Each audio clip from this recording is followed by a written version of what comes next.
Bonjour à tous, c'est Exec de la chaîne Airsoft Tactical Sport et on se retrouve aujourd'hui pour une nouvelle vidéo sur les fondamentaux de tir. Alors la dernière fois on a vu la position de tir, maintenant on a envie de tirer, donc on va faire une vidéo sur le déroulé d'un tir et ce qu'on appelle le C-Vital. A tout de suite.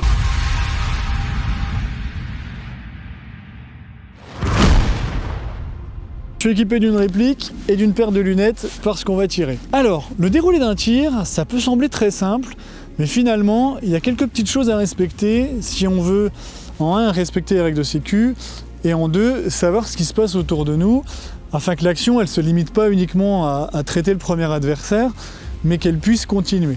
Alors, je vais vous montrer ce que ça donne à vitesse réelle, en face, et puis un petit peu plus ralenti sur le côté pour que déjà on dégrossisse la chose. Voilà à quoi ça ressemble.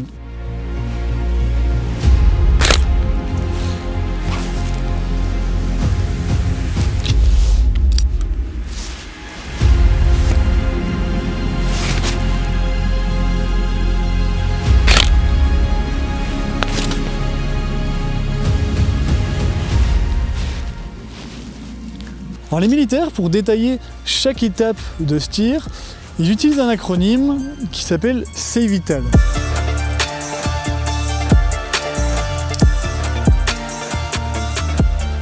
Le C-Vital, donc en détaillant, le C, c'est la certification d'identification. C'est un petit peu tiré par les cheveux, mais l'idée c'est de respecter la règle numéro 4 qui est d'être sûr de son objectif. Donc je suis sûr, je certifie qu'en face de moi c'est un adversaire sur lequel je veux tirer. Ensuite, on va avoir le E. Le E c'est pour élévation de la réplique. Donc je sais que c'est un adversaire en face, ok, je peux aligner mon canon sur la cible, je respecte la règle numéro 2. Ensuite, on va avoir le V pour viser. Donc là, j'aligne mes organes de visée sur la cible, et seulement à ce moment-là, donc pour respecter la règle numéro 3 de sécurité, ok, je peux mettre mon doigt sur la queue de détente. Le T pour effectuer le tir. Ensuite, là ça devient important, donc on a effectué notre tir, on va redescendre notre réplique et on va A pour analyser. Donc on analyse ce qui se passe, d'accord ? On analyse qu'en face de nous, il n'y en avait qu'un, on analyse qu'il a bien été touché, que c'est pas un Highlander qui va nous en remettre 50 dans la bouche. Donc on analyse, et quand on analyse, en fait, notre regard, il est suivi par le canon de notre réplique. Ce qui fait que si toutefois il y en a un autre, ok, je peux continuer instantanément à répéter les choses précédentes. Donc l'analyse, elle se fait bien avec le canon et également avec les hanches. Et une fois qu'on a fini en face de nous, ok, il n'y a plus rien, la troisième chose importante, c'est la latéralité. Ils appellent ça, c'est toujours un petit peu tiré par les cheveux, mais l'idée, c'est de regarder où sont les copains, et si eux, ils n'ont pas été touchés. En fonction du scénar, eh ben, on va aller faire du médic ou autre. Donc latéralité, là je viens mettre mon canon vers le bas, histoire de ne pas balayer tout ce qui se passe sur le terrain. Et je viens regarder ce qui se passe, ok, tous mes potes vont bien, ok, il y en a un qui est en train de recharger, admettons, ou peu importe, et on sait ce qui se passe et on sait qu'on va pouvoir continuer. Donc là, on a parlé du déroulé du tir, à proprement parler. Il y a quand même quelque chose aussi qu'il faut savoir, c'est l'action du doigt sur la queue de détente. Je vais me rapprocher un petit peu. Là, j'ai un AEG, mais j'ai quand même un MOSFET qui me permet de sentir un mur et hop, ça relâche pour pouvoir déclencher le tir. Donc ce qu'il faut savoir déjà, c'est qu'on utilise ce qu'on appelle la pulpe du doigt. Donc mettez pas votre phalange complètement ici, parce que ça, vous n'allez pas être précis, vous n'allez pas sentir votre queue de détente. Prenez bien donc cette pulpe de doigt au milieu de la queue de détente et faites une action tranquille. Je viens jusqu'au mur, là je suis bloqué, et je sais que si je rappuie, hop, le coup part. Je relâche. Et quand je relâche, je suis pas obligé d'aller jusqu'au bout. Je peux juste rester à ce mur-là, je relâche, et je peux refaire des tirs. Ça permet d'être beaucoup plus réactif. Pour ceux qui jouent pas en HPA ou autre, où c'est déjà excessivement réactif avec un demi-millimètre qui permet de tirer, mais sur des répliques qui sont plus dans la simu de tir, comme un GBBR, un GBB, ou même ce genre de réplique d'AEG équipé comme ça, ça vous permet de vraiment être réactif et de vraiment garder cette sensibilité de tir et où vous avez vraiment l'impression que c'est vous qui contrôlez. Une notion importante aussi, c'est de dégager son regard de ces organes de visée. Pourquoi ? Parce qu'il y a un effet simple qu'on appelle l'effet tunnel, où du moment qu'on est dans son viseur, et ben finalement, on voit plus ce qui se passe autour, on n'a plus du tout de vision périphérique.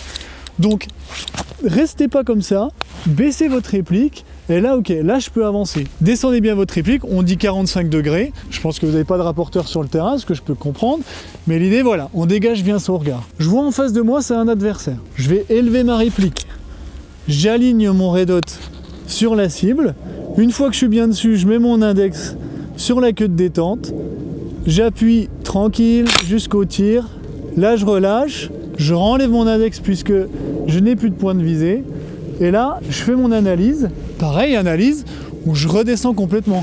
Je fais pas mon analyse en regardant dans mon red dot parce que si j'ai quelqu'un qui vient par là, c'est mort, je le verrai jamais. Donc je redescends et je regarde ce qui se passe. Ok, il n'y a plus rien, canon vers le bas, et là j'analyse mes potes. Donc voilà, là on a détaillé le déroulé d'un tir et puis l'action du doigt sur la queue de détente. Alors bien sûr, c'est un déroulé de tir très académique, c'est-à-dire que on délivre juste un coup et on regarde ce qui se passe autour. Bon d'accord, dans une vraie partie, évidemment, on va faire soit du coup par coup rapide. Alors, rapide, je m'entends, hein, l'idée c'est pas de faire de la rafale en coup par coup, ou alors de la doublette ou même plein d'autres modes de tir. Je ne vais pas vous le détailler aujourd'hui, ça sera plutôt le cadre d'une autre vidéo où on fera du mouvement, et là je pense que ça sera plus intéressant. Mais en tout cas, je peux quand même vous donner des exercices à faire plutôt en groupe pour cette fois-là. Donc là, ce que vous pouvez faire, c'est que pendant que vous drillez, il y a un gars qui se met sur le côté et qui annonce une des cibles qui est en face de vous, et c'est celle-là que vous allez traiter. Donc il annonce cible A, vous savez que la cible A, certification d'identification, donc ok c'est celle-ci et ok c'est un adversaire. Donc je lève, je traite ma cible et j'analyse. Et en fait, à n'importe quel moment de ce déroulé-là, le gars qui avait dit ça, soit il nomme une autre cible afin que vous la traitiez aussi, parce que finalement on simule qu'un autre adversaire ou arrivé. Ou alors, je sais pas, la cible A c'est un Highlander, hein, il y en a quand même pas mal sur les terrains. Et donc, il dit Highlander, admettons, et vous retraitez la cible A. Donc ça donnerait quelque chose comme ça. Donc le gars gueule cible A, vous levez, vous traitez, vous analysez. Et là, Highlander, ok, on retraite la cible A, on analyse, et puis, ok, il a rien dit de plus, je vois que tous mes potes vont bien, machin.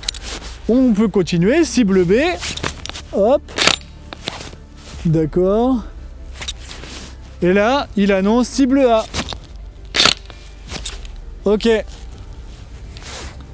Et puis, pendant tout ce déroulé, si on change de chargeur ou autre, on fait tout ce que... Alors, ça viendra, je ne vous l'ai pas encore expliqué, mais bon, je pense que vous savez changer des chargeurs, même si on n'a pas encore optimisé cette technique-là. Mais voilà, faites tous vos déroulés, faites tout comme si vous étiez en partie.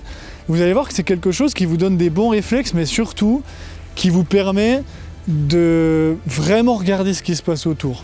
Donc voilà un exercice simple. Alors nous, c'est ce qu'on fait généralement en début de drill, quand on arrive, histoire de se chauffer un petit peu. Vous pouvez l'adapter évidemment comme vous voulez.